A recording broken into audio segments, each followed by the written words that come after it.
in terms of looking at the systems and processes, what do you already have? We don't need to maximize our days with momentum or movement and not actually get anything done too. A true partner is going to run alongside of you and help you grow. You have to be very detail oriented, and that's where you learn the customer experience. I can't wait to train more admin and really give them a voice. That is my ultimate goal.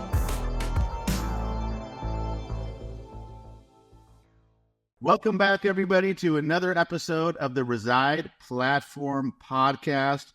We have a special guest today, and no doubt it's going to be a very valuable episode for all you real estate team leaders or brokerage owners who want to sell more houses. Our guest is Reside's very own client success manager, Lauren Rathgeb. Lauren, how are you? I'm good, thank you. How are you doing? I'm great. Guys, so Lauren's been with us 2 months?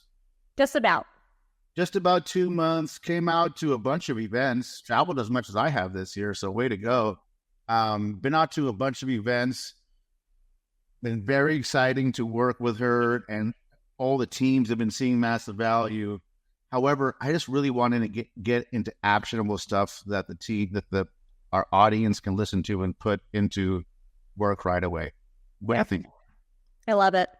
The first superpower that I realized about Lauren when I met her, and it's no doubt a superpower, there's no other way to say it, I don't know why I said it twice, is operations. And you've scaled big operations, small operations. Talk a little bit about that. Yeah, so in a previous world, I worked across the country with many teams, diving deep into operations and how do we just make things more efficient. That is what I like to do. I will geek out about any type of database, transaction listing management software system, just how can we make things run and automate so that the agents will be able to just do their one thing, which is go and lead generate. Good. So really helping out with the back end. And before we dive into ways to do that, what are some macro things that all our listeners and viewers need to think about? In terms of setting up your operations, it's operating in your strength zone. So depending on your team size, we can just start really simple. It's what do you like to do? What are you good at? What do you not want to do? What are you not good at? Who do you need to hire for that next replacement to take on all the things that you might not necessarily even need to do and provide a next growth opportunity for that person? So in terms of looking at the systems and processes, what do you already have? So a strong checklist is what I always recommend. Listing management and transaction coordination if you're not hiring out. If that's in-house, making sure you have those set up. What softwares are you using? What CRMs are you using?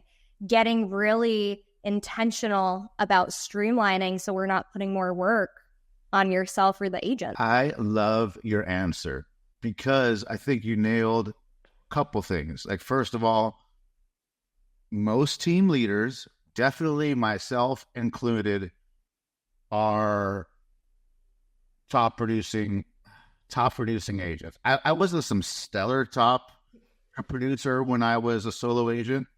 I also have really high expectations on everything. So, I don't know what the definition was back then.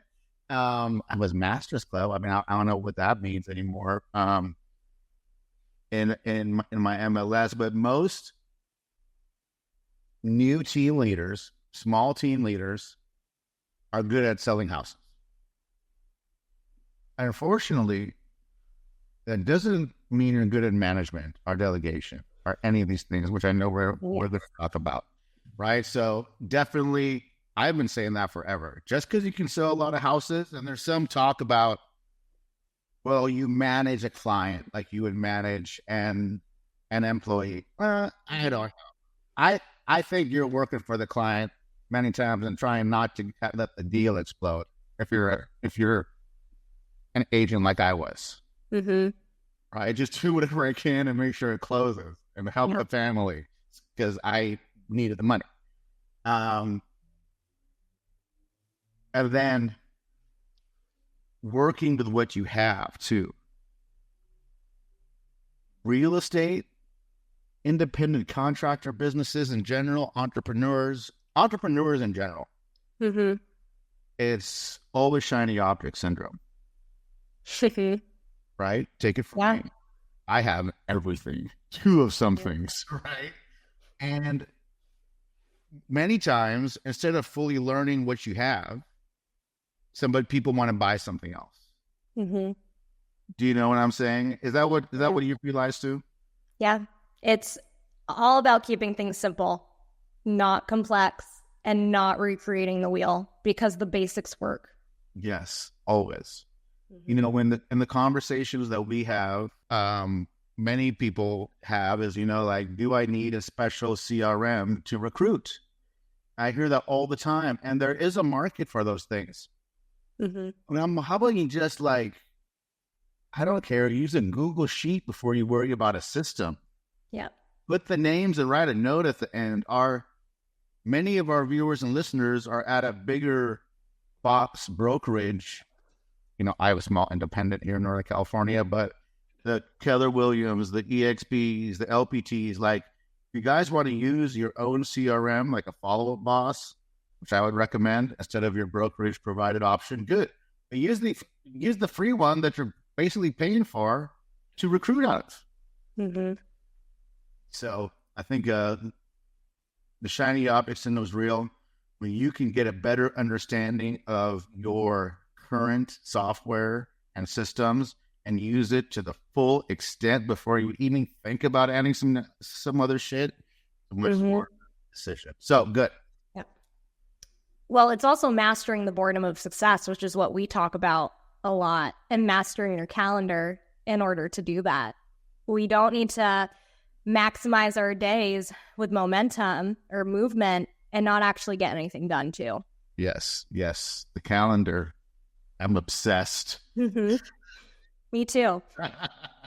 I started doing it on the weekends. Oh, yeah? Yeah. I got so much done one day. I was like, wow, I'm productive. And it was all time blocked out. Yeah. For me on the weekends, and you'll get here someday, it's time block dad mode. Yeah. Right? So, but great, do it on the weekends. I wish I could wake up, and go straight to work on the weekend. I know I get way more ahead. There's never enough time in the day, right? Mm-hmm. Good. So with operations, let's talk about leverage and delegation. Yeah. Tell me about what your thoughts are on that. Yeah. So if we're talking about leverage, and this is one of my favorite topics to talk about, it's using something to its maximum advantage, which is a system. So your CRM agents, be in your CRM, master that, audit the database every single day. It is so simple, inspecting what you expect, versus delegation is entrusting a task or a responsibility to another person that is typically a less senior than oneself, right? So it's operating in your strength zone. Who might be better at it than you, and getting okay with that and providing another growth opportunity so you can both go grow something really big and get more done. Sure. So let's say I wanted to hire somebody. I'm a small team, and I'll share what I did after you say in your experience what you've seen and what's worked best hiring that first person. Yeah. A true partner is going to run alongside of you and help you grow. So it's what areas do you need to go hire for in terms of, are you bringing transaction management and listing management in-house? Then they need to go train as a contract to close and start meeting all the vendor parties and building really great relationships. Is it someone because you need to manage your calendar better and have lunch that day? So booking appointments for you, handling recruiting. It just really depends on where you're at in your business. And that first hire is likely going to be there with you if you do it properly and find that best fit for the long run. In your experience, have you seen a lot of people make the first hire virtually? And I want to talk about VAs too, because I love them. Yeah, me too. Back in the day, no, they were all in office. But with the changing times, a lot of people are hybrid or virtual. I'm virtual now. I did a lot of my listing management and transaction coordination virtually, and I scaled many teams. I wasn't in state for that. I did it all via Zoom or Google Meet. Yeah, awesome. That's the thing. I was sitting in a Keller Williams office as an agent at the end of a cube farm, and I got Commissions Inc. and $1,000 worth of leads and $200 worth of Zillow leads. And I said, I have a team who wants to join, and 5 people joined. I was all, shit. Like, that was easy. So all I had was leads. And, first I contracted listing management. Oh, someone's number. Never has it. Awesome. You guys can't hear it. Well, how did they get my follow loss number? They didn't even call someone else. So I got the lead. The first person I hired was a contracted, dedicated. We gave her all our stuff for listing management and transaction coordination, right? And I offered to pay for it for the agents on that initial team.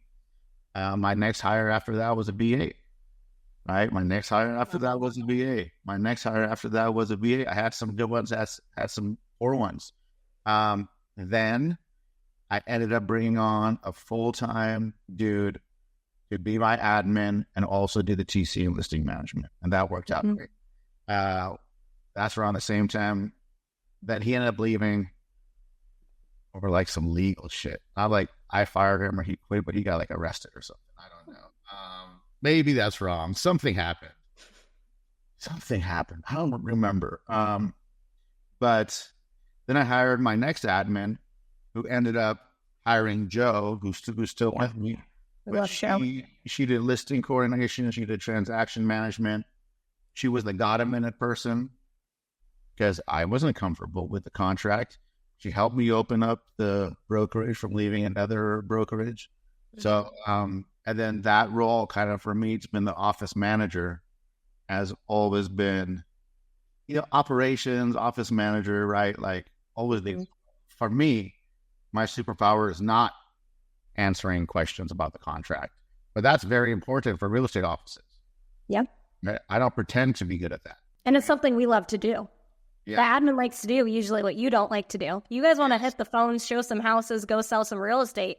We want to be behind the scenes supporting you all and the client to make sure things get listed and get to the closing table. Yes. If you could give anybody advice around who to hire for that first person, not like a disc or nothing like that, but like something you would like to see on a resume. And if you want to say disc, go ahead. No, I don't really use the disc that often. The only time I'll use a disc is in terms of if it's really big to the founder or the CEO, if the type of personality they are to work with, can that person handle working alongside of them? Because it needs to be the right fit. The resumes, I always look for background in hospitality is something that I like to look for because I come from the service industry and waitressing and bartending and managing restaurants, you're around clients all day and you have to be very detail oriented. And that's where you learn the customer experience. If they don't, I look for detail orientation and in terms of the administrative position and are they hungry? Do they want to grow? And so that's when I start getting into that with the interview processes, seeing what's it going to take to get them to call this place home, that they want to stay long-term with the company, because we don't want to keep hiring and rehiring after that. I don't like wasting time. I want to find that right person that wants to grow alongside of us. Hell yeah. Good answer. Would you say, how do we make all this place home? Oh, that was fire. Everybody watching and listening, write that down. Okay? Right now. How do we make them say, make this feel like home? That's great. Good job. So let's say that I want to hire a virtual assistant or international partner, as you like to say, right? Virtual partner. Virtual partner. Yes. So, tell people about your experience around that because I think it's super valuable and give some insights there. Yeah, so working with virtual assistants, I've worked with some pretty amazing people across the world, and they really just want to help and work alongside of you. So I have led over 150 virtual assistants at a time. Damn, And that's a lot. yeah, I've worked for many more. It's a lot, and it's management. And how do you, in this new hybrid world too, how do you manage somebody all the way across the world from you in different time zones, making sure they're actually doing what they're saying they're going to do? So the interview process, I treat it very similarly to if I was hiring a stateside person. It's getting to know them. What's their background? Why do they want to work with us, work here? What's important to them? So making sure they're trustworthy, that they're going to be working when they're said they're going to. So, and then just building them up alongside of you, depending on what you're hiring them for. Yes, I love that. And I think that you really nailed it, is you have to treat it as the same as hiring somebody anywhere. Mm-hmm. Right.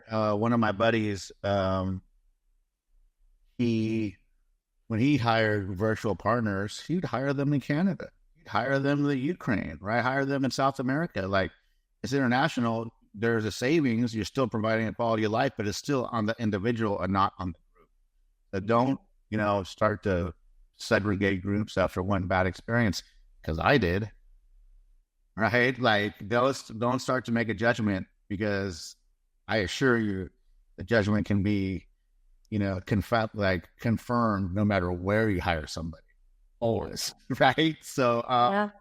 Good. So, what should somebody look for on the first VA? Give some help, give some actionable steps there to help. Yeah. In terms of vetting, I'd look at their resume and then ask the tough questions in the interview process. Get to know them. Tell me a little bit about yourself. I never really get into what are your strengths and weaknesses. I get into more of, how do I win with you? Or how does somebody win with you versus how does somebody lose with you? Getting to know them. What do you like to do in their free time? If they like to read and learn more, that's amazing, because they're going to want to learn more about your systems and your processes and grow. You can ask questions in terms of to determine if they're coachable or not, because you need someone that's going to learn and grow with your company and be able to be coached by you and take accountability and criticism too, to help them grow in that position. So I interview a lot. And then I narrow down the candidates, and then I don't really do group interviews, but you could bring in anyone else, your admin, your CEO, depending, just to make sure they're that right fit. And then once you make that hire, I've written a whole entire manual alongside one before, because I was training and I realized that was a need we had. Sure. And that person's a rock star now. They're still in that position. That's awesome. How do I win with you? Another writer downer. Good job, Lauren. How do I win with you? You guys, the viewers, the listeners, and anybody is listening to this, like, think about that. As soon as, how do I win with you? Is that an interview question? Yes? Yes. Dude, powerful. Great job. Mm-hmm. Great job. What are some things that you have used to make sure that the virtual partners are actually doing what they say that they're going to do? Start of day emails, big thing. You get to see their checklist. What do they have on task for the day? And then end of day report, right? See what they actually got done. Is their job database management? Is it transaction and listing coordination? Is it social media and marketing? And seeing what tasks actually got posted. And then also, it's the same thing with your database, inspecting what you expect. So go on your Facebook page, go on your Instagram, make sure all the captioning and the wording's all correct. They posted the right house with the right picture. Just making sure all the details are there so that you're looking as professional as possible, and then rewarding and celebrating them as well when they're hitting the marks. Good. Yes. SOD, EOD, every day. Mm-hmm. You ever feel like they're just copying and pasting the previous day, Lauren? You can catch it real quick if they are. You got to throw them a curveball. Sometimes, too, if you just say, hey, hop on a meeting with me right now, you can see if they're at their computer or if they're, pulling a leg. So You can use time management programs as well. Clockify, that's a really great one. Toggle, that's another really great system. You can have them track everything. Yeah, there's another Google extension too if you're using G Suite. I think it's just a time management tool that it's an extension. Oh, when they log in or whatever. Mm-hmm. Yeah, it's all time on task. Yeah, I love that. That's great. As far as systems for teams to use that you have experience with, so you can't say Monday yet. I cannot say that yet. I'm excited to say it one day. Yeah, me too. I want everyone to use Monday. I don't even have an affiliate link I can think of, but just send me an email if you want. Yeah, one day. What are some easy systems you've seen people use? Follow Up Boss, number one. Such a good CRM, creates a really frictionless, user-friendly experience for the agents. G Suite, I feel like we don't talk about email enough. A really important one to use because you can use the templates if you don't have some kind of transaction management system like Monday, Open to Close, or Sisu. Those are another really good good systems to use. But it's not necessary. You can use Google for a lot of this until you master that, like what we were talking about in the beginning of the call. Master the basics, put everything into an Excel or Google spreadsheet, and until you're really, really good at that, then you can start exploring other programs and getting really good at them. Keep it simple. And guys, like, I still operate my business and my life out of a free Gmail account. Nice. My team still uses a free Slack account. Slack, yes. Right? Use the free one. I've been using it for 7 years with all kinds of automations, and I've never paid them a cent. Right? So don't think you need some fancy shit. A good one for inbox is one that I can't live without. It's called Boomerang. I call it inbox zero. This is how I achieve inbox zero all the time. And my client follow-up, creating a really good client experience, it is through Boomerang because I am on top of it. I don't forget to email somebody back, call them. You can make notes in it. It can integrate with your Gmail. It's really, really cool. Oh, really? Don't they have like a social media post or two at one point? I don't know. I haven't even dove into all the functionality. The basics are what I use. And it's just really gone a long way. Have you heard of Notion yet? No. Notion? Notion. So they have a ton of social media ads, but I have a coaching client, a top producing coaching client in Southern California who's big into systems, and he loves it. And then he still got Monday and plugged Notion into Monday, and he's loving it. So, I mean, it's cost money. So I haven't installed it yet, and I buy everything. So not going to get any objects in a row. Okay, good. That's a lot of good stuff. Yeah. What are you most excited about coming in the future besides your wedding? I am getting married. Yeah, so that's a big one this year. Not that I forgot about it or anything. Sure. I'll be right here all the time. Yeah. I'm just really excited about what impacting people's lives and continuing to make a difference. And what I mean by that is I have always been in the operations world on the real estate side. So I've worked on hundreds of contract to close deals, but I've never actually been licensed myself. I've just always created that experience. Yeah. So I can't wait to train more admin and really give them a voice. That is my ultimate goal out of really what I do, is giving operations people in real estate a platform to really step into their power and build confidence, because I've seen firsthand, I've done it, helping grow and scale a really big, a small real estate team to a really big one and becoming top in the state. And I know you can do that with the right tools and training and coaching. Yes, absolutely. Lauren, that's awesome. I think you killed it. Have you done many of these podcasts? This is my first one. Yes. You did great. I can't wait to get you on again. Oh, thank you. So to all our listeners, if you learned something from this episode, please like and share. You know, somehow you were introduced to our show and liked it enough to listen this far. So please introduce it to somebody else. We're not running any ads yet, so your support and sharing really helps us out. If you want to keep on listening to great content on the Reside podcast platform, go to the previous episode with Travis Halverson where we talk about lead gen and lead conversion, and you guys are buddies, right? Oh, yes, we are. Yep. Cool. Thank you, everybody. Thank you, Lauren. We'll see you next time on the Reside Platform podcast.